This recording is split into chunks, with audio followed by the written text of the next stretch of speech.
하나님의 말씀 누가복음 23장 46절 시작. 예수께서 큰 소리로 불러 가라사대 아버지여 내 영혼을 아버지 손에 부탁하나이다 하고 이 말씀을 하신 후 운명하시다. 아멘. 누가복음 23장 46절을 중심으로 내 영혼을 부탁하나이다 라는 제목으로 은혜를 나누겠습니다. 사람은 태어날 때 우리는 죄인으로 태어나죠. 영혼은 죽은 상태에서 태어난 거고요. 우리 육신은 한 번 죽잖아요. 우리가 이 세상 떠날 때 무슨 말을 하고 떠나야 될까요? 한번 생각해 보셨어요? 여러분, 잘 먹고 잘 사는 것도 중요하지만 뭐도 중요할까요? 잘 죽는 것도 중요해요. 이게 우린 어떻게 죽어야 될까요? 이게 잘 죽어야 돼요. 이 잘 죽는다는 건요. 뭐 그런 말이 있더라고요. 9988 1234 뭐 이런 말. 99세까지 팔팔하게 살다가 하루 이틀 3일 앓다가 4일째 떠난다, 죽는다 이렇게 뭐 그런 말이 있습니다. 근데 요즘 이런 말도 있대요. 9988 1234거든요. 하루 이틀 3일 앓다가 이제 딱 이렇게 떠나 죽는다 이런데 요즘 바뀌었어요. 9988 1231입니다. 뭐예요? 99세까지 팔팔하게 살다가 하루 이틀 3일 앓다가 다시 일어나서 또 120살까지 더 사는 거예요. 요즘에 그렇죠. 재밌죠, 참. 우리 사랑하는 시흥은혜교회 모든 성도님들, 우리 어르신 권사님들, 우리 성도님들 오래 사시기를 축복합니다. 아멘. 건강하게 오래 사세요. 오래 사는 것보다 중요한 게 건강하게 오래 사시기를 축복합니다. 오늘 누가복음 23장 46절 말씀이잖아요. 누가 하신 말씀이에요, 이게? 예수님이 어디서? 십자가에서. 여러분, 십자가는 무슨 자리입니까? 편한 자리예요, 고통의 자리예요? 고통의 자리입니다. 가기 싫은 자리예요. 거기는요, 죄인 중에 가장 악랄한 죄인이 마지막에 가는 자리가 뭐예요? 십자가 자리예요. 고통의 자리, 고난의 자리, 저주의 자리예요, 거기. 그런데 예수님은 그 고통의 자리, 저주의 자리에서 가장 아름다운 신앙 고백을 하셨어요, 여러분. 우리가 이 세상 떠날 때 여러분 고통입니다. 고통이에요, 이게. 이게 예수님 믿고 구원 받았어도 이 죽음을 맞이할 때는 사실 고통이에요, 이게. 이게 질병을 걸렸던 힘들어요.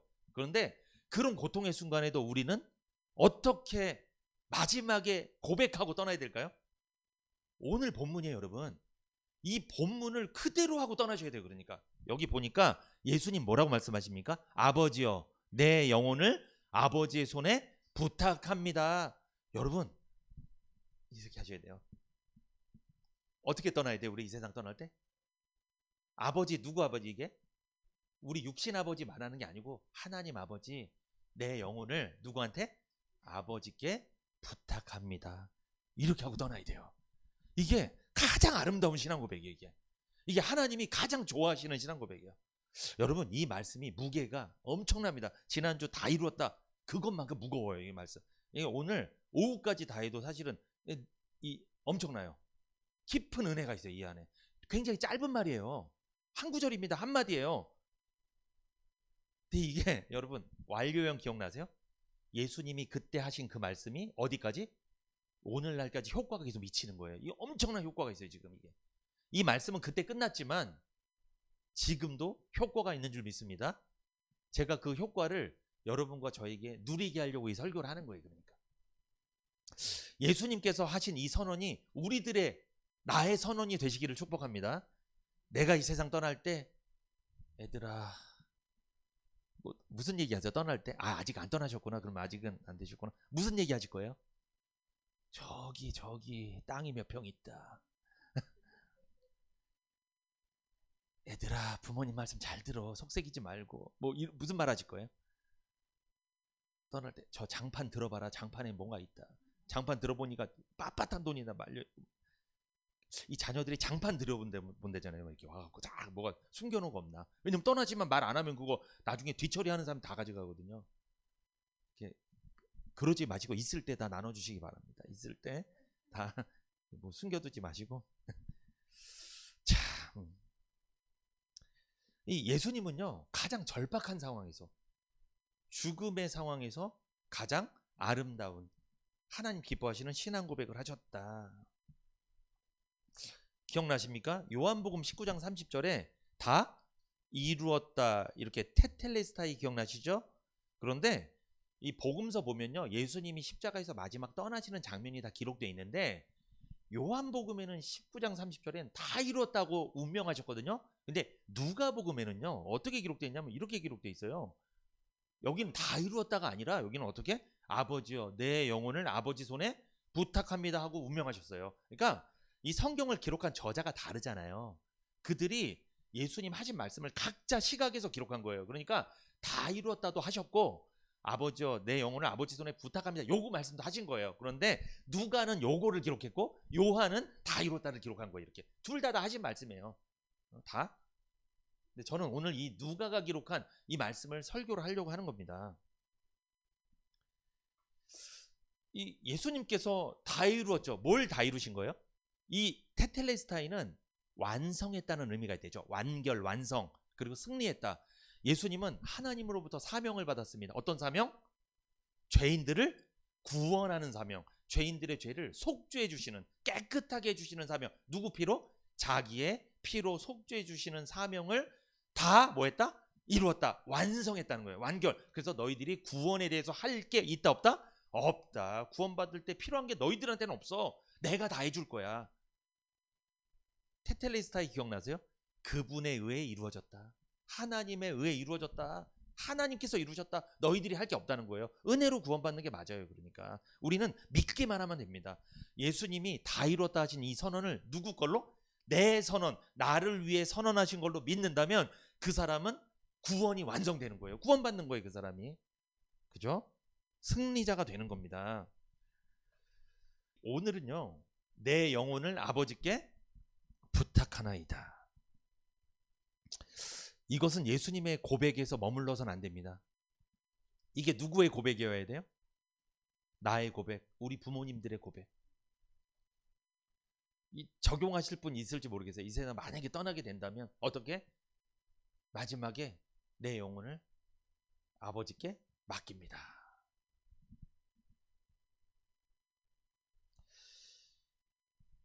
우리 이 세상 떠날 때 누구처럼 고백해야 될까요? 예수님처럼 고백하고 떠나야 될 줄 믿습니다. 왜? 우리 예수 믿는 사람들이어서 그런 거예요. 예수님 믿고 구원받은 사람이니까 예수님 따라해야죠. 이 부탁하나이다 이거를 제가 이 헬라어를 찾아봤어요. 이게 파라티데미라는 말입니다. 좀 어려운 말이죠. 파라티데미, 부탁하나이다.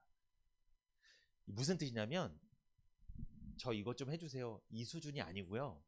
우리가 뭘 부탁하잖아요. 이거 좀 해달라고. 그 뜻이 아니고 뭐냐면 전적으로 부탁하는 거예요. 전적으로. 누군가에게 전적으로 맡기는 걸 의미해요. 완전히 맡기는 거예요. 절대적으로 맡기는 거예요. 그러니까 내 인생 전부를, 내 모든 걸 완전히 맡기는 거를 파라티네미 부탁하나이다. 그러니까 지금 예수님은요 누구한테 다 맡긴 거예요? 하나님 아버지께 자기 인생, 자기 영혼 전부를 다 맡긴 거예요. 조금도 남기고 맡긴 게 아니고 다 맡긴 거예요. 다. 이게 부탁하나이다 이겁니다. 이 파라티뎀이 부탁하나이다 이거는요 당시에 법원에서 쓰이던 용어예요. 법정 용어예요. 법정 용어. 무슨 뜻이냐? 당시 이 법정에서 어떤 사람이 유언을 합니다. 이 세상을 떠나기 얼마 안 남긴 사람이 유언을 할 때, 여러분 유언은 법적 효력이 있죠. 그러니까 법정에서 유언을 할 때 내가 이 세상 떠나면 이건 이렇게 해주세요, 저건 저렇게 해주세요, 이렇게 할 때 이때 파라티뎀이라는 용어를 쓴 거예요. 그때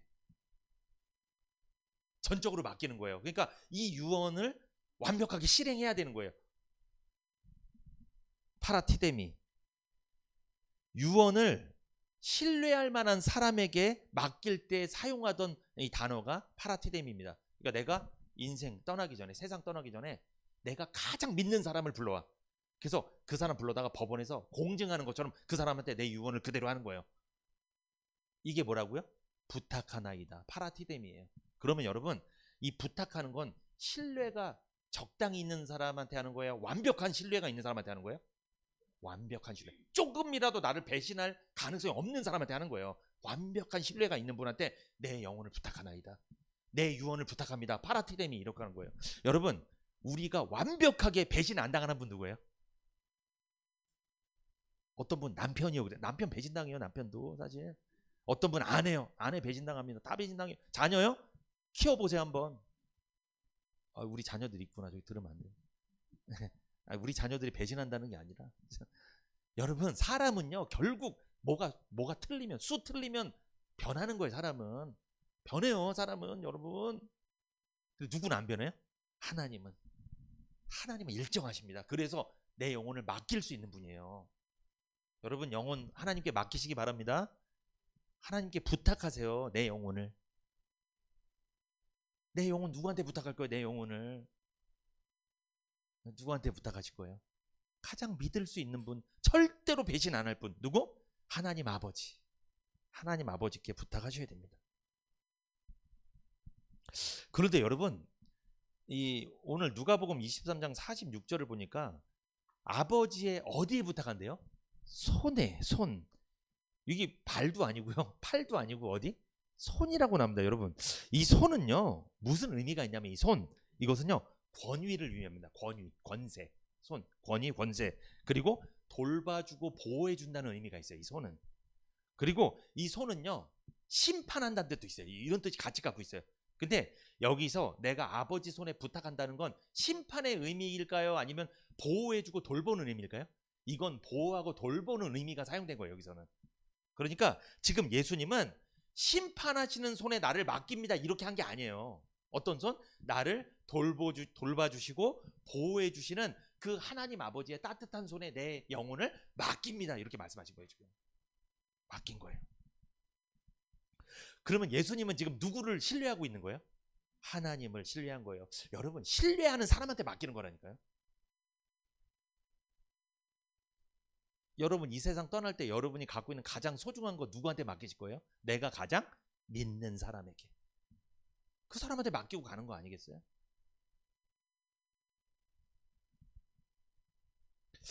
이 하나님의 손에 예수님은 자기 영혼을 부탁했습니다.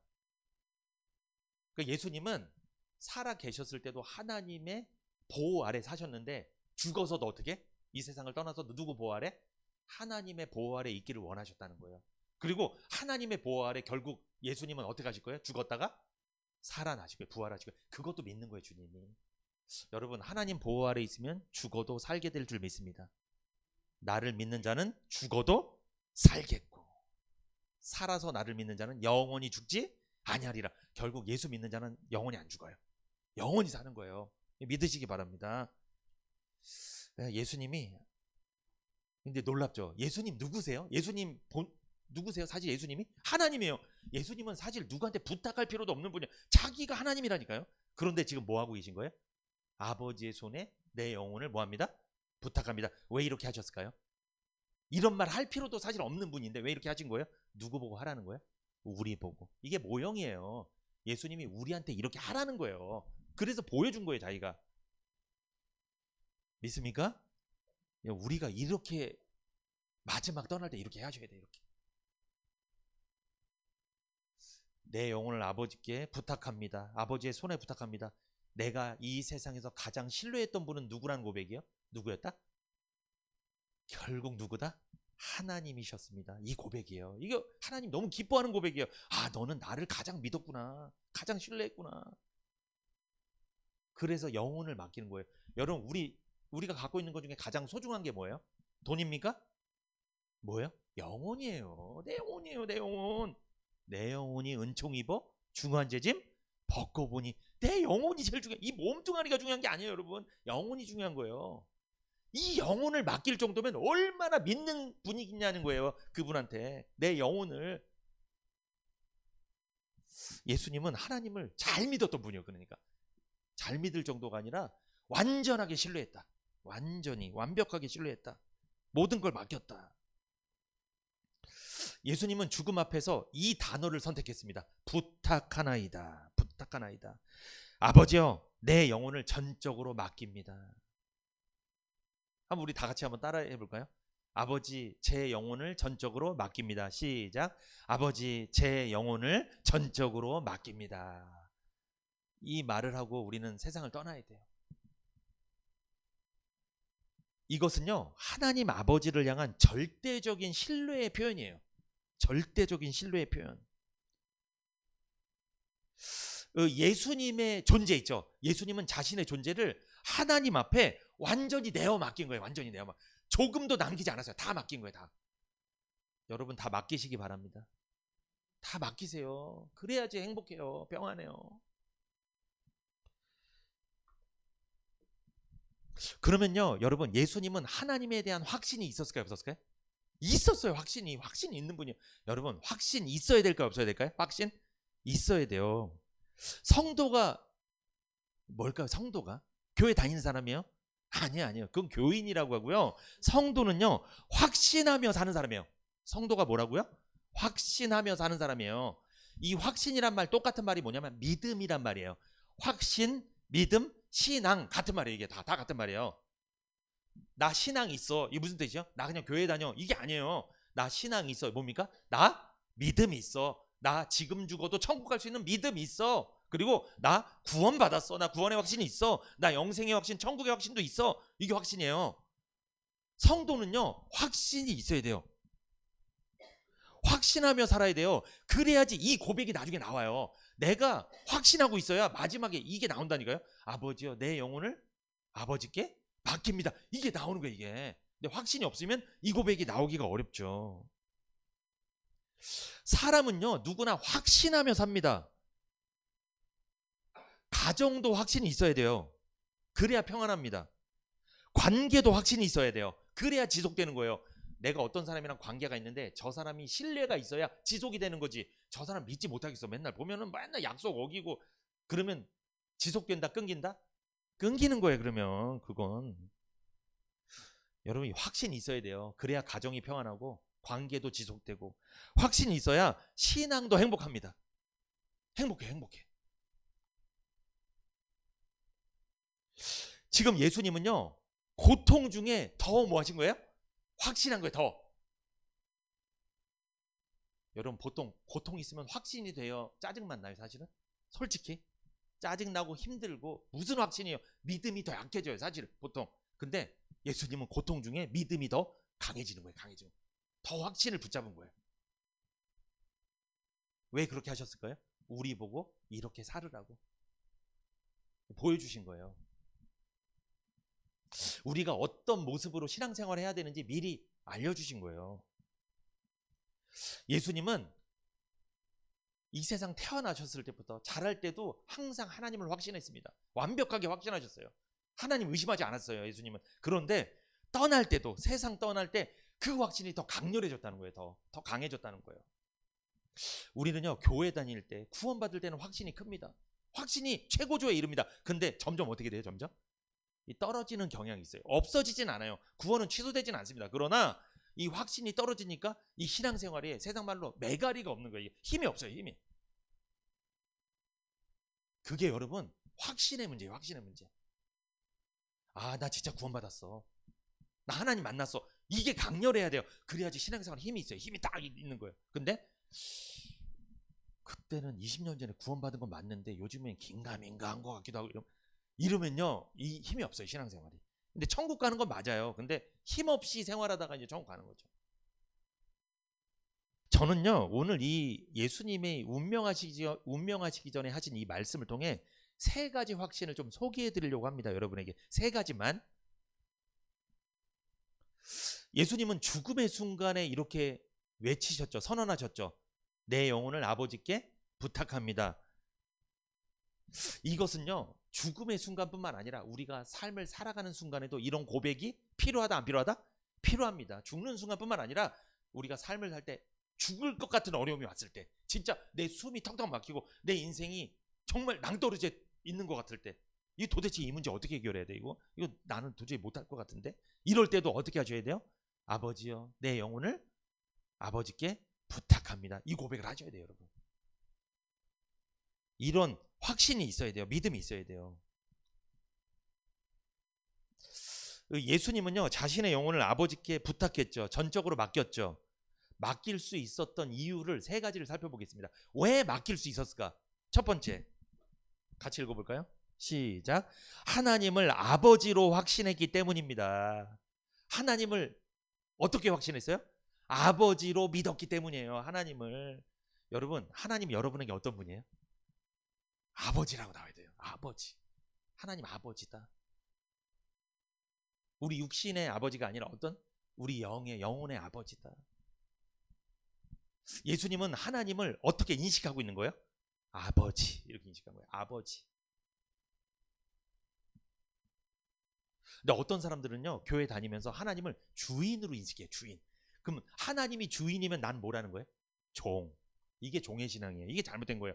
내가 저 대상을, 상대를 어떻게 정의하느냐에 따라 내 신분이 결정되는 거예요. 내가 주인으로 섬기면 난 뭐가 되고? 종이 되고, 내가 하나님을 아버지로 믿으면 난 자동적으로 뭐가 되는 거예요? 아들, 자녀가 되는 거예요, 여러분. 이거 되게 중요한 거예요.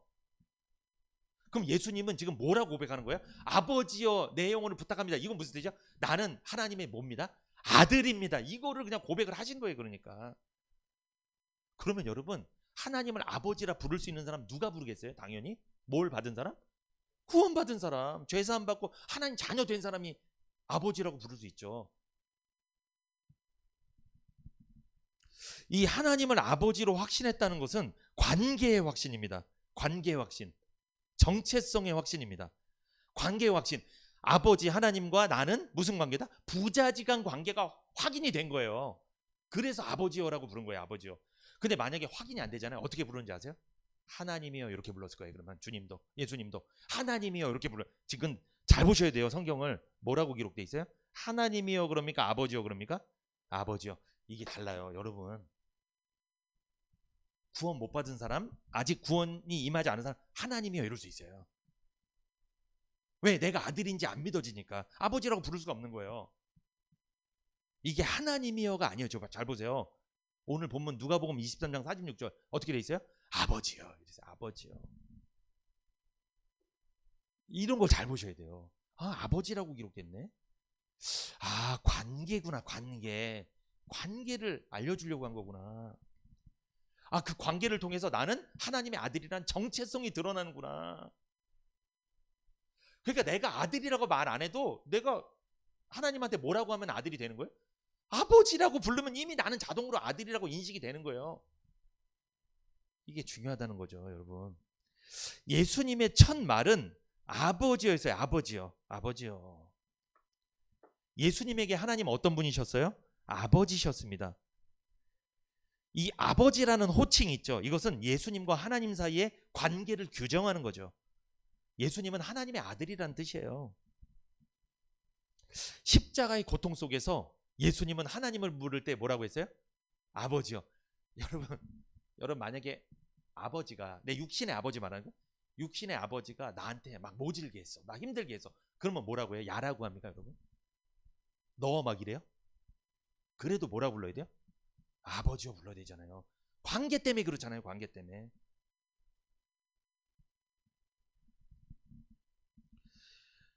종이 주인에게 주인님하고 부르겠죠. 그리고 피조물이 창조주를 부른 게 아닙니다. 예수님은 하나님이 만드신 피조물이 아니에요. 예수님은 하나님이세요. 피조물이 아니에요.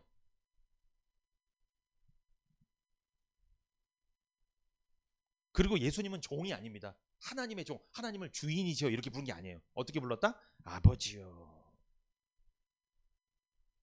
내 영혼을 부탁한다는 것, 전적으로 맡긴다는 것은 아버지에 대한 확신이 분명하고 아버지를 사랑하고 있으며 아버지를 의지해야만 가능한 겁니다.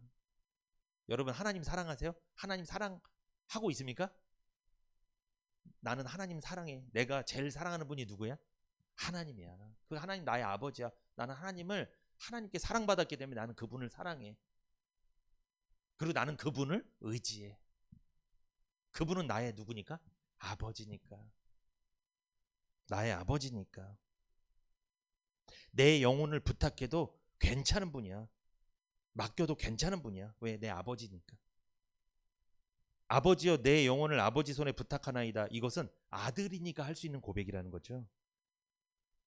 아버지와 아들 관계 속에서만 가능한 고백이라는 거예요. 불신자는요, 자신의 영혼을 하나님께 맡기지 못한 사람입니다. 자기 영혼을 자기가 책임지는 사람. 그러니 얼마나 불안하겠습니까? 자기 영혼을 어떻게 자기가 책임져요? 불안한 거죠. 이 아버지가요, 여러분, 제가 헬라어를 찾아보니까 파테르라고 합니다. 파테르. 아버지? 파테르. 이 파테르란 말, 아버지라는 헬라어는요, 관계의 언어입니다. 관계의 언어. 그리고 사랑의 언어, 신뢰의 언어입니다. 그러니까 파테르 하면 뭐가 있다? 관계가 있고 사랑이 담겨 있고 신뢰가 담겨 있는 거예요. 파테르. 그러니까 파테르는 누구한테 쓰는 거예요? 내가 사랑하는 분, 내가 신뢰하는 분, 내가 의지하는 분, 나랑 관계가 제일 깊은 분, 믿을 만한 분, 그분한테 파테르라고 쓰는 거예요, 여러분. 파테르. 예수님한테 파테르는 누구였어요? 하나님입니다. 여러분한테 파테르 누구예요? 하나님이 되셔야 돼요, 당연히. 이 파테르가 사람이 되면 안 돼요. 사람이 되면 안 돼. 사람은 의지할 만한 대상이 아니라 섬겨줘야 할, 사랑해야 할 대상에 불과합니다. 하나님만 의지할 수밖에 없는 거죠, 우리는. 아들이 사랑하는, 신뢰하는 관계가 깊은 아버지를 부르는 게 파테르입니다. 아들이니까 아버지라 부를 수 있죠. 사랑의 고백, 의지한다는 고백, 이게 파테르입니다. 하나님은 나의 아버지라는 이 믿음을 잃어버리지 않으셨어요. 예수님은 이 죽음의 순간에도, 고통의 순간에도. 우리 육신의 아버지가 나한테 좀 모질게 하고 짜증나게 하면 우리는 어떻게 할까요? 우리는 아버지 버립니까? 우리? 여러분, 버리는 사람이 있어요, 진짜. 관계 끊어버리는 사람이 있어요, 나한테. 잘 보세요. 예수님 지금 누구한테 버림받았어요? 지금 이 상황이? 사람들한테도 버림받고 제자들한테도 버림받고 누구한테? 하나님께도 버림받았어요. 근데 예수님은 하나님을 버렸어요? 버리지 않았어요? 안 버려요. 오히려 하나님 앞에 파테르, 신뢰를 나타냈어요. 하나님 아버지가 나를 버렸어도 나는 끝까지 하나님을 신뢰합니다. 왜? 내 아버지시니까. 여러분, 이게 믿음이에요. 이게 잘해주면 신뢰하고 나한테 좀 모질게 막 내치고, 이거 믿음이 아니에요. 여러분. 이 조건적인 거잖아요. 그거는. 신약 성경 보면 예수님이 하나님을 부를 때 가장 많이 사용한 단어가 뭘까요? 파테르예요. 아버지라는 단어예요. 제일 많이 사용해서. 그러니까 예수님이 하나님이요 이거보다 어떻게? 아버지요 이걸 가장 많이 사용했어요. 왜? 그만큼 하나님을 더 사랑했기 때문에, 그만큼 하나님을 더 의지했기 때문에, 그만큼 하나님과 아들과 아버지라는 관계가 분명히 있기 때문에 예수님이 이 용어를, 파테르라는 말을 더 많이 사용하셨어요. 그럼 우리도 어떻게 하라는 거예요? 우리도 이 말을 많이 사용하라는 거예요. 여러분 기도할 때 하나님 이거보다 뭐가 좋아요? 하나님 아버지, 하나님 아버지 감사합니다. 이게 좋아요. 파테르. 이 관계를 표현하는 거잖아요. 너무 좋은 기도입니다. 여러분 고통의 순간이 온다면 어떻게 고백하셔야 돼요? 파테르 고백하세요. 아버지, 하나님 아버지, 내 영혼을 부탁합니다. 전적으로 맡기겠습니다. 나 하나님 전적으로 의지합니다. 제가 의지할 사람이 아무도 없습니다. 하나님밖에 없습니다. 이 고백입니다. 그런데 예수님은 하나님을 심판자로 고백했어요? 보호자로 고백했어요? 하나님은 심판자이기도 하지만 심판자가 아닌 보호자. 아버지로 부른 거예요. 아버지. 주인으로 부른 게 아니에요. 주인으로. 아버지. 성도에게 가장 중요한 확신이 뭘까요? 하나님은 나의 아버지라는 확신입니다. 이걸 5글자로 뭐라고 할까요? 하나님은 나의 아버지라고 믿는 거. 구원의 확신이에요. 이게 여러분. 이게 구원의 확신이에요. 구원받았다면 하나님이 나한테 뭐가 되는 거예요? 아버지가 되는 거예요. 아버지가. 여러분, 사람들한테 인정받지 못하더라도, 내 환경이 흔들려도, 기도응답이 더디더라도, 문제가 해결되지 않았어도 아버지는 여전히 아버지인 줄 믿습니다. 여러분 적용해 보세요. 내가 화가 날 때, 억울할 때, 두려울 때, 내가 무슨 선택을 머뭇거릴 때, 어떤 결정을 머뭇거릴 때 내 영혼을 누구한테? 아버지께 부탁합니다. 전적으로 맡깁니다. 이런 고백하시기 바랍니다. 내가 너무 힘들 때 이 고백을 해줘야 돼요. 죽기 전에만 하는 게 아니고. 여러분 우리가 기도할 때 내용이 중요합니다. 기도 내용. 더 중요한 게 뭔지 아세요? 하나님과 나의 관계를 밝히는 게 너무나 중요해요. 그래서 주기도문 제일 처음에 하늘에 계신 우리 아버지요. 하나님 나한테 아버지라고 고백하세요. 그런 내용이 많아요, 성경에는. 예수님은요, 항상 하나님과의 관계 속에서 나는 누군가를 정의를 내리고 시작하셨어요. 항상 이게. 제가 지난번에 말씀드렸죠. 여러분, 죄 있잖아요. 죄는 누구와 관계 속에서 정의를 내려야 돼요? 하나님과의 관계 속에서 죄라는 정의를 내려야 죄가 죄구나 이게 들리는 거예요. 왜냐하면 세상에서 죄는 뭡니까? 세상에서 말하는 죄, 도덕적인 타락, 윤리적인 일탈, 이런 걸 죄라고 하잖아요. 세상에서는 그런 거. 근데 성경에서는 진짜 지옥 가는 죄 뭐라고 그래요? 하나님과 관계가 끊어진 거, 단절된 거. 아담 때부터 물려받았던 그 원죄 때문에 하나님과 관계가 단절된 거예요. 이게 죄예요. 하나님과 관계 속에서 죄를 해석을 해야지, 그래야지 죄가 이해가 되고, 그래야지 구원받을 수 있는 거예요. 우리는 이 하나님과 나와 어떤 관계인지 항상 밝히면서 사셔야 돼요.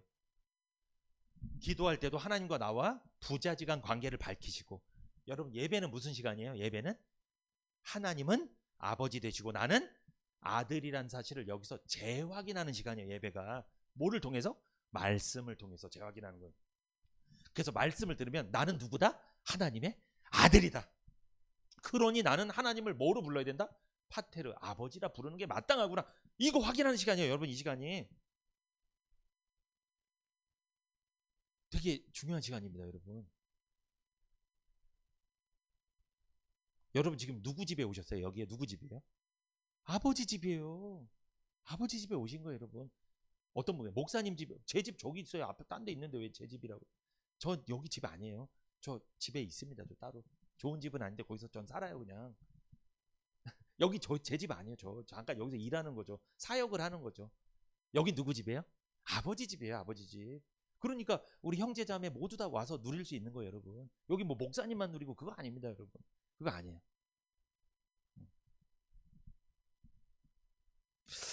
구원받은 성도가 삶이 왜 힘들까요? 목사님, 저는 돈이 없어서 힘듭니다. 저는 몸이 아파서 힘듭니다. 저 우리 애들이 좀 안 풀리네요. 저는 사업이 좀 안 되네요. 저는 직장을 못 잡아서 힘듭니다. 저는 저 사람 때문에 힘듭니다. 여러분, 구원받은 성도가 삶이 왜 힘든 줄 아십니까? 고아가 아닌데 고아처럼 살아서 그래요. 중요한 말이죠. 하나님 아버지가 늘 곁에 계시는데 요걸 못 느끼고 살아서 그래요. 하나님 아버지는 늘 도와주려고 곁에 계시거든요. 하나님 우리한테 그런 말을 하셨습니다. 데살로니가전서 5장에 보면 쉬지 말고 기도해라. 여러분, 쉬지 말고 기도하면, 그렇게 하기도 어렵지만 기도하면 뭐 하겠다는 거예요? 하나님이 언제든지 기도하면 내가 들어줄 준비가 돼 있으니까 해줄 거니까 언제든지 기도하라는 거예요. 요거 못 느끼고 살아서 삶이 힘든 거예요. 그러니까 이걸 못 느끼고 사니까. 하나님 내 곁에 계시는데 내가 기도하고 신음하면 나를 응답해 줄 준비가 딱 돼 있는데 요거를 느낌이 없어요. 느낌이 그냥 사는 거예요. 그러니까 모든 걸 내가 해결해야지. 교회를 다니면서도 예배를 드리면서도 결국 삶의 현장 가면 어떻게 되냐면 이렇게 되는 거예요. 결국 누가 해결해야지? 내가 해결해야지 이 문제를. 아니, 파테르 아버지가 있는데 내가 한다는 거예요. 내가. 그럼 우리 아버지 좀 황당하신 거예요. 아버지가 해주려고 그랬는데 가만히 보니까 본인이 한다는 거예요. 근데 신기한 건 교회에서는 아멘하고 갔거든요. 근데 집에 가면 또 내가 하려고 한다는 거예요. 이게. 여러분, 이래서 엇박자가 나는 거예요. 이게 엇박자가. 이 삶이 그래서 힘든 거예요. 그래서 모든 걸 내가 해결해야지. 그리고 하나님은 나를 잊으셨나? 왜 하나님 나한테 침묵하시지?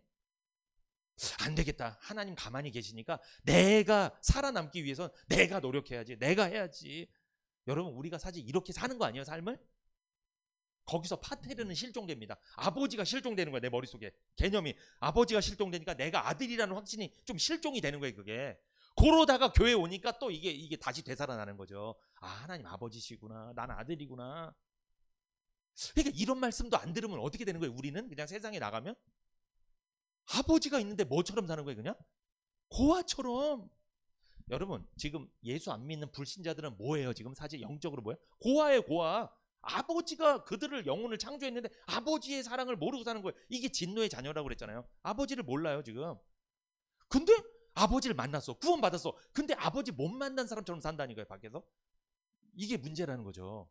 그렇게 될까봐 제가 설교를 하는 거예요. 그래서 이 시간만큼이라도 여러분에게 누가 있다? 아버지가 계시다. 요거 좀 알려드리려고 설교를 준비한 겁니다. 여러분.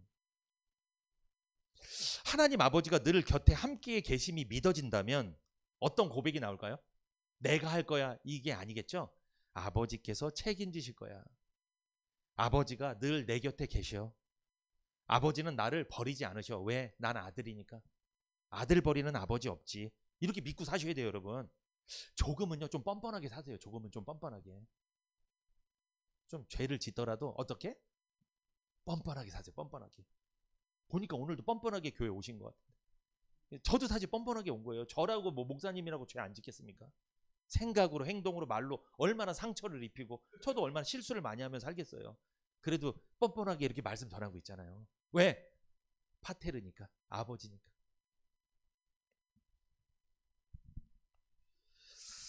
여러분 우리는 한번 돌아봐야 됩니다. 아버지 앞에 내 영혼을 맡기고 사는지 아니면 내 힘으로 해결하며 살려고 하는지 한번 생각해 봐야 돼요.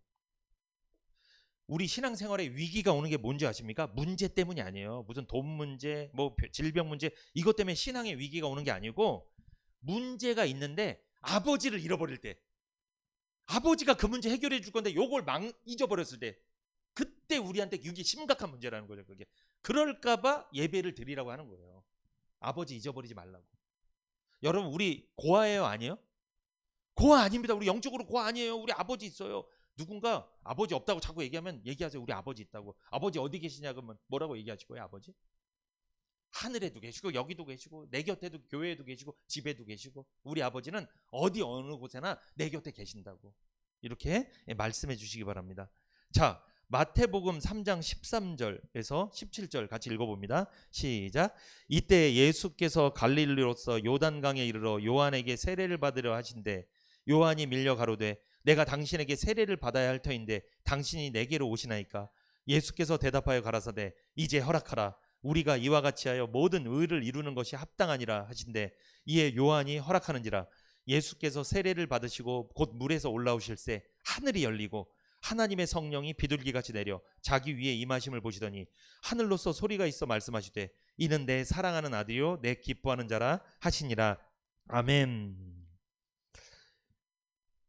여러분 예수님이 무슨 장면이에요? 이게 예수님이 세례 요한에게 물 세례를 받으시는 장면이죠. 예수님 요단강에서 물에 아예 텀벙 들어갔다가 나오셨어요. 실제 있었던 일입니다. 그런데 우리가 잘 아는 내용인데 사실 예수님은요 성육신하신 하나님이에요. 보이지 않는 하나님이 사람으로 오신 분이 누구예요? 예수님이에요. 예수님은요 사람이기도 하지만 누구예요? 예수님은 하나님이에요. 그럼 예수님 세례 받을 필요 있어요? 없어요? 없는 거예요. 예수님은 세례를 주시는 분이지 받을 필요가 없는 분인데 왜 받았을까요? 이유가 있습니다. 여러분 예수님이 하신 모든 행동 있죠. 아버지여 내 영혼을 부탁합니다. 다 이루었다. 그리고 세례 받는 이 모든 것 이거 누구한테 보여주는 거예요? 우리들한테. 너희들이 뭔가를 깨닫게 하기 위해서 이런 일들을 다 하신 거예요. 예수님이. 본인은 받을 필요가 없는 분위기인데 이런 수고를 하신 거예요. 그러니까 미리 모형을 보여준 거예요. 모형. 그러면 여러분 예수님이 세례를 받고 물에서 나오니까 뭐가 열렸어요? 땅이 열립니까? 하늘이 열립니까? 요게 하늘이 열린다는 게 뭐예요? 우리로 말하면 뭐 받는 거예요? 구원받는 거예요. 우리가 복음을 듣고 죄사함 받을 때 내가 구원받았다는 확신이 될 때 뭐가 열린다? 하늘이 열리는 거예요. 진짜 하늘이 열린다는 게 아니라 이 영적으로 하늘이 열리는 거예요. 하늘이 열리니까 이제 무슨 소리가 들리는 거예요? 하나님의 말씀이 들립니다. 구원받기 전에는 땅의 소리, 세상의 소리, 사람의 소리, 대중들이 막 하는 소리, TV 소리 이런 것만 들렸는데 구원받고 난 뒤에 이게 뭐예요? 이제 말씀이 들리네. 이제 말씀이 들려. 이게 이런 뜻이네. 이게 이해가 되네. 성령이 비둘기같이 내려. 이게 무슨 뜻이야? 성령이 조명해 주시는 거예요. 그때 비둘기같이 성령이 임해서 이게 이거구나. 왜 그때는 이거 못 알아들었을까? 그런데 여러분 이 하늘이 열리려면 예수님이 뭘 받으셔야 돼요? 세례를 받으셨다. 여러분 세례 받는 거는 우리는 무슨 세례를 말하는 거? 우리로 정하면 성령 세례. 복음을 듣고 믿을 때 우리 마음속에 성령이 세례라면 성령 세례 받으면 불세례를 받으면 그때 내가 하나님 자녀라는 확신, 죄사함 확신, 구원의 확신, 영생의 확신을 갖죠.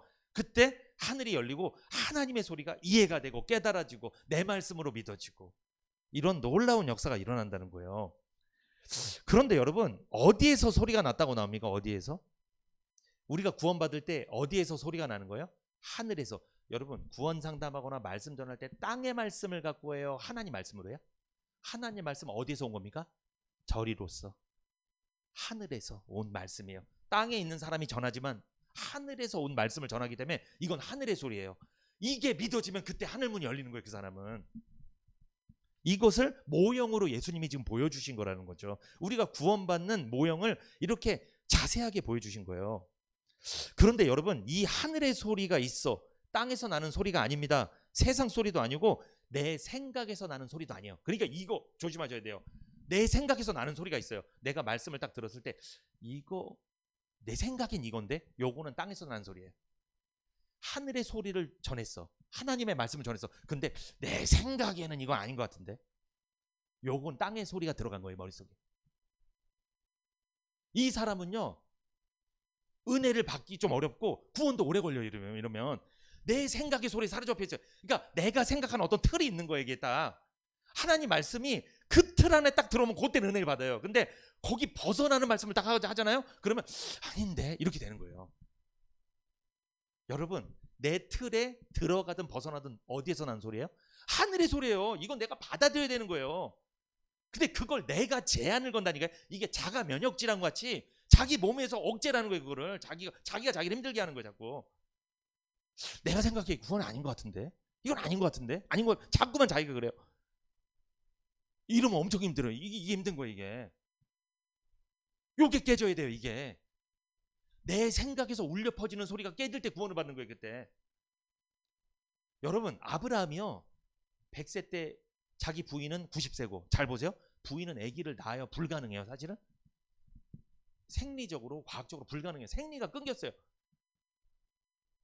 불가능한데 자기 부인이랑 자기 모습을 보면 어떤 생각이 들어요? 이거는 안 된다 이 생각이 들겠죠. 근데 그는 자기 자신을 바라봤어요? 약속을 바라봤어요? 약속을 믿음으로 바라봤잖아요. 하나님 약속의 자녀 주셨잖아요. 여러분 내 생각의 소리에 창념하잖아요. 집중하잖아요. 오래 걸려요. 그럼 구원이 이미 구원의 밥상이 다 차려졌는데 그걸 못 먹고 있는 거예요. 그러니까 이미 다 이게 제가 감을 좋아하잖아요. 감이 다 익었어. 따서 먹기만 하는데 그걸 못 먹고 있는 거예요. 그냥 다 익었는데 얼마나 안타까워요. 여러분 왜 그럴까요? 왜? 내 생각에 사로잡히는 거예요. 내 생각. 그런 분들이 있어요. 목사님 저는 제가 어떤 분이 이러냐면 저는 구원이 아닌 것 같습니다. 왜 그렇게 생각하세요? 전 안 울었어요. 저는 저 집사님처럼 저런 게 없어요. 저한테는 저는 저런 증상이 없어요. 저 집사님 저러는데 나는 보니까 나 이 말씀 다 알고 아는데 난 저런 게 나는 없네. 나는 여러분 이거 누구 소리예요? 이것도? 자기 소리예요. 이거 자기 소리예요. 이것도 그런 거 없어도 되는 거예요. 여러분 자 어떤 약이 있다고 칩시다. 요 약을 먹으면 만능 치료제야. 요게 약이. 근데 요 약을 암에 걸린 사람이 먹었어요. 다 이렇게 먹었어. 그거 고쳤어. 어떤 사람 감기 걸렸어. 감기. 그냥 판코레이 먹어도 나는 사람이 날 수 있는데 그 사람이 그걸 먹더니 감기 걸려 나았어. 누가 전도 열심히 할까요? 누가? 이 약은 만병통치약이다. 누가 전도를 더 열심히 할까요? 암에 걸렸다 난 사람. 그 사람 눈물을 흘리고 이게 대단하다. 근데 감기 걸렸다 난 사람 뭐 하고 있을까요? 돈 벌러 갔대요. 그냥 전도 안 하고. 여러분 똑같이 구원을 받아도 양상이 다른 거고요. 다 상황이 다른 거예요. 그런데 내가 암에 걸렸다 난 사람만 기준점을 두고 있어. 그러면 구원받고 나서 전도 제대로 못하고 신앙생활 제대로 못하잖아. 구원 안 받은 사람처럼 보이는 거예요. 그럼 다 그렇게 이게 그럴 수 있어요. 여러분 이 자기 생각 자기 소리 이건 하늘의 소리가 아닙니다. 그리고 내 감정에서 느끼는 소리도 아니에요. 내 감정 나 오늘 감정이 요동쳐서 이게 은혜 받은 게 아니에요. 여러분 그런 소리도 집중하시면 안 돼요. 여러분 그 잘못된 거예요. 그것도. 그리고 대중들의 소리가 있습니다. 내가 교회 왔다가 딱 가니까 누가 막 얘기해. 하나님 말씀이 이렇게 전해줬는데 밖에 나가서 누가 일반 사람들이 막 얘기하는데 그게 더 믿어져. 그거는 하늘의 소리예요? 땅의 소리예요? 땅의 소리에 집중하는 거예요. 그러니까 이러면 조심해야 돼요. 여러분 실컷 하나님 말씀 듣고 갔는데 밖에서 누구 말에 더 귀 기울여? 하나님 말씀도 아닌 땅의 소리에 더 귀 기울이는 우리들의 사실 이거 좀 어처구니 없는 거죠. 사실은 이게 여러분 어처구니가 없다는 게 뭐예요? 이게 어처구니가? 옛날에 맷돌 돌릴 때 그죠? 맷돌을 돌리는데 맷돌 돌릴 때 그 나무 있죠? 그걸 뭐라고 하는지 아십니까? 그게 어처구니예요. 근데 그게 없어 봐. 어처구니 없네 그런 거예요. 어떻게 돌리라는 거야? 이거 엄청 힘들어. 그 콩을 언제 갈아? 그걸 이렇게 갈아야 되는데. 그 진짜 힘들어 그거. 근데 요게 없으니까 진짜 어처구니가 없는 거야. 죄송합니다. 어처구니가 없는 거야. 그게 어처구니예요, 여러분. 아니 하늘의 소리를 실컷 듣고 갔는데 밖에서 땅의 소리를 계속 듣고 있어 막. 이거 뭐 엇박자가 나는 거잖아 이것도. 이래서 우리 삶이 힘든 거예요, 여러분. 여러분 어떤 정치가가 외칩니다. 막 TV 보면 정치가 막 외쳐. 국민을 위해서 합니다. 그런 소리도 하늘의 소리예요, 땅의 소리예요? 땅의 소리일 뿐만 아니라 그건 자기를 위한 소리예요. 그 사람 국민을 위해서 하지 않아요. 다 자기 욕심을 위해서 하지. 자기 소리예요, 그거는. 여러분 우리가 어떤 행위를 해. 거기서 나는 소리도 아닙니다. 우리가 선행을 합니다. 착한 일 합니다. 거기서 나는 소리도 아니에요. 그리고 우리가 의지가 있어. 내가 뭐 해야지. 이거에서 나는 소리도 아닙니다. 이 하늘의 소리는요. 순수하게 뭐예요? 하나님 말씀을 통해 들리는 소리예요. 이것을 통해 내가 구원받는 거예요. 근데 순수하게 말씀의 소리를 듣고 구원받는데 거기다 다른 거를 넣는다는 거지. 우린 이상하게 섞는 걸 좋아해. 자꾸 섞어요. 내가 하나님 말씀을 딱 전했어. 이렇게 이 약속을 믿으면 구원을 받습니다. 딱 그러면 어떻게 하면 돼요? 그러면 그 딱 하면 두 글자로 뭐 하면 돼요? 아멘 하면 끝나는 거예요. 근데 거기다가 뭘 또 우린 섞는 걸 좋아해. 자꾸 뭘 섞어? 뭘 섞을까요? 내 생각 첫 번째. 내 생각에는, 내 마음에는, 그리고 내가 보기에는 저 사람은 구원받고 이러는데 나는 자꾸만 이렇게 섞는 거예요. 이게 섞으니까 오래 걸리는 거예요. 이게. 그럼 이게 혼탁해지고 이게 이래서 삶도 힘들고 구원도 잘 안 되는 거예요. 섞으면 안 돼. 섞으면. 이 섞는 분들이 있어. 섞어 자꾸만. 섞는다는 거 뭐냐면 판단을 하고 있다는 거야. 판단을. 다 이게. 누구 너무 비교하지 마세요. 비교하지 마세요. 비교하면 안 돼요. 하나님은요. 저 사람은 저렇게, 이 사람은 이렇게 하시는 거예요. 저 사람은 구원받을 때 울었어. 난 안 울었어. 난 안 운 거예요. 안 울어도 구원받은 거라니까. 근데 너무 심하게 울어버리잖아요. 구원받고. 그러면 어떤 생각이 들어요? 나는 아닌 것처럼 생각이 드는 거예요. 진짜 그래요. 이게. 그리고 구원받고 나서 자기의 연약한 모습 있잖아요. 나 구원받았는데 내가 세상에서 죄를 짓고 살아. 그러니까 무슨 생각이 들어요? 나 구원이 아닌가 이런 생각이 드는 거예요. 요때 누가 신방 올까요? 요때 기가 막히게 성령이 아니라 사단이 신방 옵니다. 너 봐봐. 너 이러니 너 구원이 아니야. 너 하나님 아들 아니야. 하나님 아들이면 어떻게 이렇게 생활을 해? 요게 기가 막히게 신방을 딱 찾아와요. 이렇게. 그래서 여러분 자기 소리에 집중하고 자기 생각에 집중하고 자기 마음에 집중하는 사람은 누구한테 놀이터가 될 가능성이 높다? 누구? 사단한테 놀이터가 될 가능성이 높아요. 왜? 하나님 말씀이 제대로 안 들어가기 때문에 그 사람은요 사단이 거기다 둥지를 터버리는 거예요. 그냥. 순수하게 하나님 말씀 받으셔야 돼요. 여러분 여기 보세요. 마태복음 3장 17절 어디에서 소리가 있었습니까? 하늘로서 소리가 있었습니다. 말씀이 들렸어요. 하늘에서. 어떤 말씀일까요? 같이 읽어볼까요? 시작. 이는 내 사랑하는 아들이요 내 기뻐하는 자라는 말씀이죠.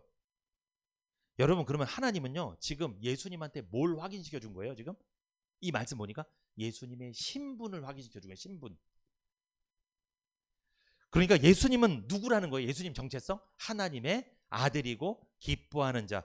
하나님의 아들이라는 건 하나님의 아들이라는 정체성을 확인시켜 준 거고, 기뻐하는 자는 하나님께서 쓰시는 자예요. 하나님께서 구원의 사명을 이루기 위해서 사용하시는 자, 이런 뜻이에요.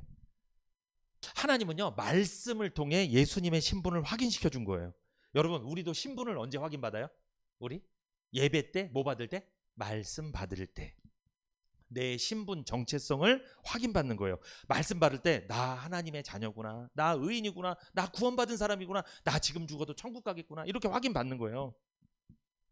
복음의 말씀을 듣고 믿을 때, 거듭날 때 내 신분이 하나님의 아들임을 확인받는 거예요. 그래서 예배 시간이 중요하다고 말씀드렸습니다. 내가 선행을 하고 의지를 갖고 내가 열심히 살고 이러니까 하늘에서 소리가 들렸어요. 그런 거랑 상관없이 소리가 들렸어요? 여러분 내 상태가 변화돼서 하늘의 소리가 들리는 게 아니에요. 어떤 사람들 뭐라고 얘기하는 줄 아세요?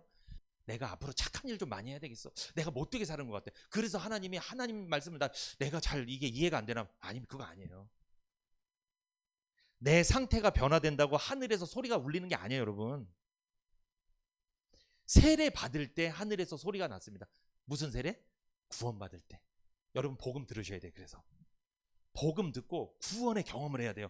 내가 좀 좋은 모습을 보이면 하나님께, 내가 좀 노력하는 모습을 보이면 하나님 문을 열어주실까? 아닙니다, 여러분. 그러지 않아요. 어느 날 복음을 들었는데 그게 믿어져서 죄산 받잖아요. 자동으로 열리는 거예요. 그때부터 그냥 내가 성경 공부를 많이 안 해도 풀리는 거예요. 그냥 다 이해가 되고, 아, 나 구원받았구나, 이렇게 되는 거예요. 하나님이요, 너는 내 아들이야, 내 자녀야, 이렇게 고백하신 거예요, 지금 하나님께서 예수님한테. 그것이 믿어지는 때가 있을 겁니다. 그때 성령이 역사하는 거죠. 여러분, 근데 예수님은 원래 하나님의 아들이셨죠. 그런데 지금 세례 받을 때 옆에 사람들이 봤을까요, 안 봤을까요? 이런 장면 봤어요. 예수님 곁에 사람들이 이걸 받는, 이거 뭐냐? 공적으로 예수님이 세례를 받은 거예요. 공개적인 데서. 이게 무슨 뜻입니까? 여러분, 우리가 구원받을 때 공개적인 데서 구원을 받는 거예요. 그래서 구원 간증을 하는 거예요. 그래서 구원 간증은 누구한테 하는 거예요? 공개적인 데서 나는 구원받은 사람, 난 지금 죽어도 천국 갈 수 있는 사람이라는 걸 얘기하는 거잖아요. 이게 구원 간증이잖아요. 예수님이 지금 뭐 하신 거예요? 이게 사실 구원 간증한 거예요. 구원을 어떻게 받는지 보여주시면서 구원을 공개적인 데서 보여주신 거예요. 구원 간증한 거예요, 여러분. 이게 그러니까 구원 간증은 너무 성경적입니다. 너무 좋은 거예요. 공개적으로 내가 구원받았다는 것을, 하나님의 아들이라는 것을 알리는 게 필요합니다. 그런데 율법주의자는 구원 간증 할까요, 못할까요? 못합니다. 왜? 하나님을 아버지라 안 믿고 주인으로 믿으니까. 구원의 확신이 없어요, 그 사람은. 그러니까 하나님 앞에 가면 무서워요. 항상 잘하면 복 주고 못하면 벌 주고, 이런 하나님을 믿기 때문에, 아버지가 아니기 때문에 이 율법주의자들은 구원의 확신이 없다, 구원 간증 못한다. 힘들어요 되게. 그리고 여러분, 자신의 느낌, 자기 생각으로 판단해서 구원받으려고 하는 사람들, 이 사람들도요, 하나님을 아버지라고 확신하는 게 불가능해요. 이런 거예요. 내 생각에는 이건 아닌가. 이 사람도요, 아직 하나님을 아버지라고 못 믿는 거예요. 믿지 못하는 거예요. 그렇다면 그 사람도 이 구원 간증 하기가 불가능하겠죠. 여러분, 상속은 종이 받는 거예요, 아들이 받는 거예요? 아들이 상속받는 거예요. 아들만 되면 자동으로 받는 게 상속이죠. 기업이고 유산입니다. 율법주의는 종의 신앙이죠. 상속을 못 받습니다. 아버지, 아들이 아니기 때문에 그렇죠. 그러면 여러분, 마태복음 3장 17절은 예수님이 하나님의 아들이라는 신분을 공개적으로 확증시켜준 사건이에요. 성도들에게도 이런 사건이 일생에 한 번, 몇 번? 한 번 있어야 된다는 거죠. 나 구원받았어요. 나 이제 구원의 확신이 있어요. 나 이 말씀 믿어줘요. 이 말씀 정리가 됩니다. 이게 그만. 이런 일이 한 번 있어야 돼, 한 번은. 그것도 사람들 앞에서 공개적으로. 그래서 사람이 마음으로 믿고 입으로 신안 선포하는 거야. 나 구원받았다고. 이런 일이 평생에 몇 번? 한 번 있어야 돼요. 이 사람이 하늘이 열린 사람이에요, 이 사람이. 이게 없으면 큰일 나는 거예요, 이게 없으면. 그러려면 자신의 생각에서 벗어나셔야 돼요. 판단하면 안 돼요. 이건가 저건가? 저도 구원받기 전에 그것 때문에 고생했어요. 이게 구원인 것 같은데, 나는 이거 말씀 다 아는데 이건가? 제가 자꾸 그랬어요. 그러니까 그러더라고. 집사님들이 그러더라고. 그거 내려놓으라고. 힘들다고. 그거 구원 아니라고. 그거. 당신이 생각하는 그게 구원인 것 같지? 아니야. 그거 내려놓는 게 구원이야. 어떤 분이 그 얘기를 하더라고. 그때 제가 한 대 맞은 것 같지. 내가 잘못 생각하고 있었구나. 구원받으면 저 집사님처럼 저렇게 되는 건데, 구원받으면 이런 건데, 구원받으면, 내가 목록이 있었어요. 저는 목록이 막 있었어. 목록이 이게 너무 많았어요. 이게 그게 나를 괴롭히더라고. 왜? 나는 그런 사람이 될 수가 없거든요. 이런 생각이 들어요. 나는 구원받아도 그렇게 생활을 못할 것 같거든요. 나는 사실은 안 될 것 같거든, 나는. 그러니까 구원이 멀어지더라고. 나한테는 안 되는 것 같더라고. 막 그런 생각 되게 힘들었어요. 저 엄청. 저도 교회에 다니고 나서 몇 년 만에 구원받았어요, 사실은. 막 헤매다가. 근데 받고 나니까 그렇게 쉬운 게 구원이었어. 그렇게 쉬운 게. 그러니까 제가 너무 섞으려고 했어요. 제 생각을 자꾸만. 섞지 마세요. 섞으면 안 됩니다. 그러면 순수하게 믿으세요. 여러분, 우리는요, 복음을 듣고 믿어서 구원받을 때, 거듭날 때 구원의 확신을 갖게 되죠. 마지막 운명 직전에도 우리는 구원의 확신이 잃어버릴까요? 갖고 있을까요? 갖고 있기 때문에 마지막에 내 아버지여 내 영혼을 부탁합니다, 이렇게 부탁할 수 있게 된다는 거죠. 아버지라는 믿음이 있으니까. 아들에게 아버지는 절대적인 신뢰의 대상이죠. 아들은 아버지에게 부탁하고 맡길 수밖에 없는 존재입니다. 예수님께 하나님 아버지는 절대적인 신뢰의 대상이었습니다. 성도에게 절대적인 신뢰의 대상은 아버지 하나님이 맞습니다. 여러분, 누가 구원받은 성도라고요? 하나님을 아버지라고 확신하는 사람이라고 말씀드렸습니다. 성도는 하나님에 대해서 아버지라고 부르십시오. 이제 여러분, 하나님 어떻게 부르셔야 돼요? 하나님 아버지, 아버지라고 부르세요. 고통 중에도, 죽음 앞에서도, 장래가 불확실할지라도, 내 인생이 힘들지라도, 어려움이 있을지라도 하나님은 나의 아버지라는 고백이 있어야 됩니다. 이런 고백하고 살아가시기를 축복합니다. 아멘.